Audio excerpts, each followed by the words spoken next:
Good day, everybody, and welcome to another edition of the Military and Foreign Affairs Network. I am your host, the voice of reason. Today, we continue our ongoing coverage of the war between the Russian Federation and Ukraine. And today, I am pleased to say that my coffee was not spilled. I appreciate the Russian FSB not conducting an operation that would entail me spilling my coffee. So I can't blame the Russians today. But the day is not over with yet. I'm sure I'll be able to find something to blame the Russians for. Well, all eyes right now are on Zaporizhzhia Oblast. We are hearing reports of evacuations of Russian citizens being moved out of areas that could become a conflict zone. We are hearing reports of Russians departing the area that the Russians control, the land bridge to the Crimea, specifically towns like Melitopol and towns north of there as well. They're not very large towns, but nonetheless, they are evacuating some of these areas. Also, the nuclear power facility on the Dnieper River is being evacuated. The town just to the east of that locale is reportedly being evacuated as well. At the same time, we are hearing reports of columns of Ukrainian armored fighting vehicles being deployed in the direction of Zaporizhzhia, of areas near Orikhiv, areas west of Orikhiv, areas east of Orikhiv. We have seen video evidence that displays columns of newly painted Bradley armored infantry fighting vehicles in column formation on the roadways, apparently heading south, possibly, towards a operation that could take place sooner rather than later in this area.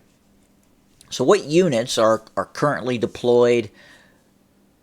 What Russian units are preparing for a possible defensive operations against these Ukrainian units? What Ukrainian units are being deployed for this possible attack that could be taking place very, very soon? Some YouTube channels are reporting that it has already started, that artillery preparations have started, that reconnaissance missions have started in force. But again, we're not seeing the type of intensity that would be indicative of a very large-scale operational offensive by the Ukrainians. So on this map, you can see here that the permanent forces stationed there, I don't want to say permanent forces, but the forces that were there were the 65th Mechanized Brigade. You had elements of the 15th Operational Brigade of the Ukrainian National Guard. You have artillery brigades, 44th Artillery Brigade, 46th Air Mobile Artillery Group, Territorial Defense Units, the 102nd, 110th, 108th Territorial Defense. So a lot of these units were Territorial Defense units until you get over here to Volodar, and then you have 72nd Mechanized Brigade, you have the 68th Yager Brigade, Light Infantry Unit, you have tank units, an independent tank battalion from a 1st Tank Brigade operating in this area, 1st Tank Brigade operating just to the northwest of Volodar. Now what we're looking at is the massing of these forces due north. And you have essentially 1, 2, 3, 4, 5, 6 Ukrainian brigades plus another 6 Ukrainian brigades and a tank brigade that I believe is undergoing refit. And in all probability, we're seeing that unit being refit with T-72s from Eastern Europe, stockpiles in Eastern Europe that have been handed over to the Ukrainians.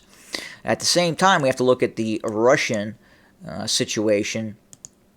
You have this does not do a very good job of showing you what the force structure looks like of the Russians in Zaporizhzhia Oblast getting ready to engage Ukrainian forces. So we're going to switch this over to the deep state map and have a look. I think this does a little bit better of a job. So you got the 19th Russian Motorized Rifle Division.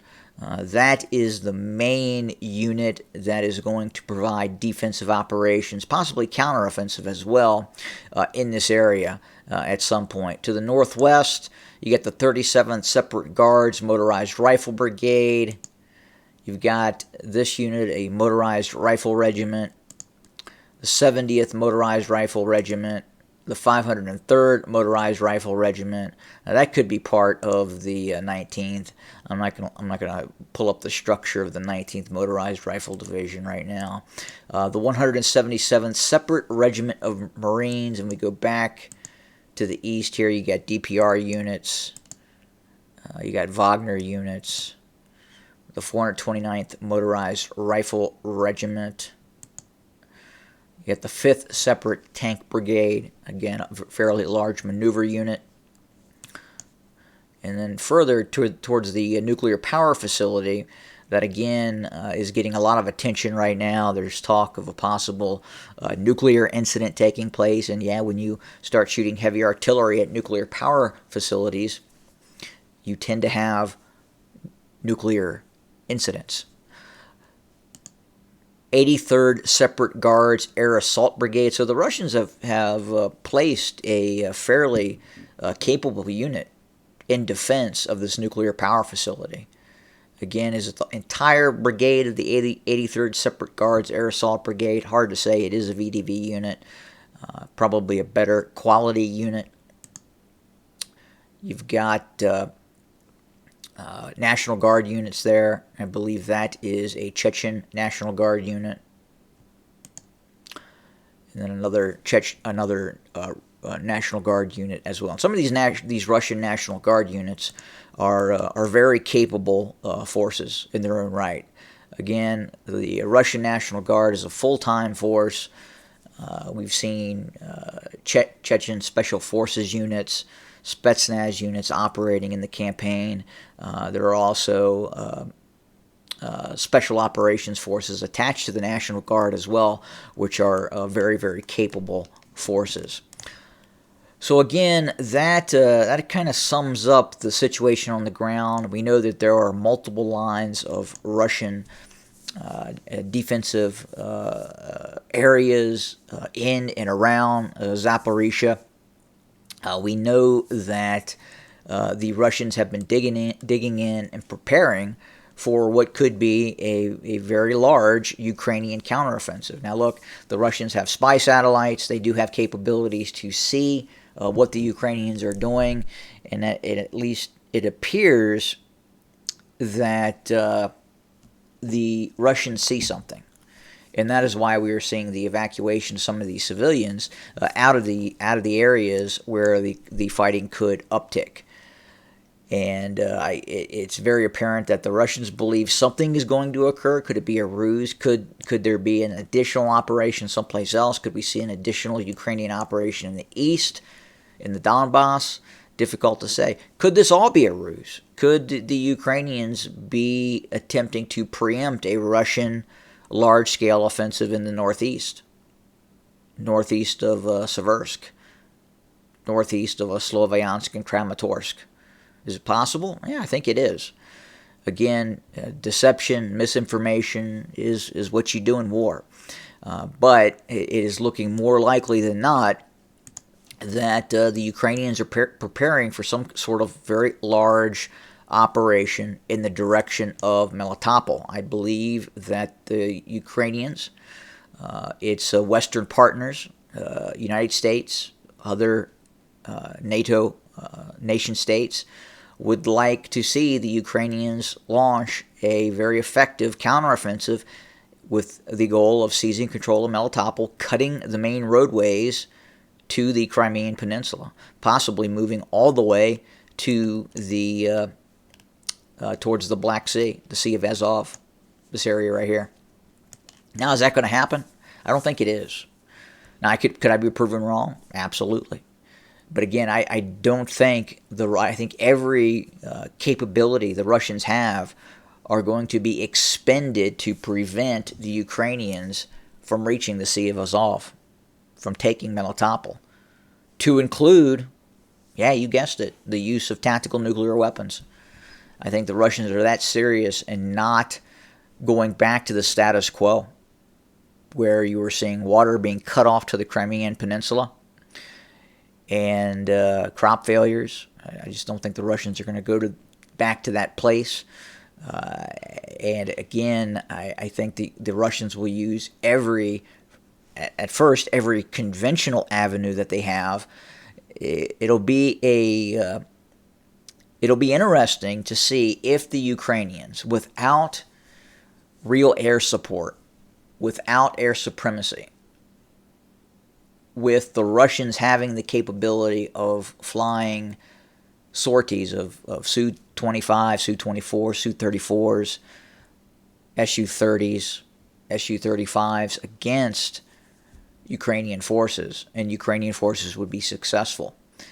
That would mean without air supremacy, without really any sort of air capability, if the Ukrainians win this, I believe that would be one of the first times in history a army without, at least in the modern era, would have the ability to achieve victory while its opponent had greater air capability than its adversary.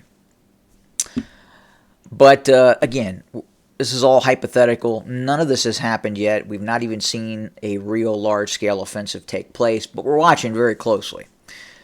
And could this be a Russian trap for Ukrainian forces? Are the Ukrainians doing exactly what the Russians want them to do? Are we seeing possibly another version of Kursk? I don't know. Only the future will tell us. And the future could be very rapidly approaching.